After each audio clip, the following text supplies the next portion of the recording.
Bura Abşeron rayon Masazır qəsəbəsi Akim Abbasov küçəsidir.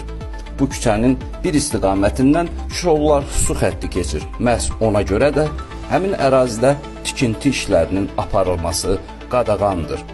Burada isə eyni küçədə yüksək gərginlikli elektrik xətləri mövcuddur və bu həm içməli su, həm də elektrik xətlərinin mühafizə zolağında uzun illər idi ki, tikintiyə icazə verilmirdi. Eyni zamanda bu torpaqlar kənd təsərrüfatı təyinatlı torpaqlardır. Lakin bir neçə gündür ki, həmin ərazidə artıq hündür mərtəbəli binalar inşa edilməyə başlayıb.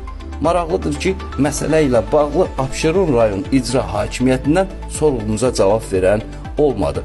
Eyni zamanda bu tikintiləri hansı şirkət, hansı icazə əsasında həyata keçirdiyini də öyrənə bilmədik.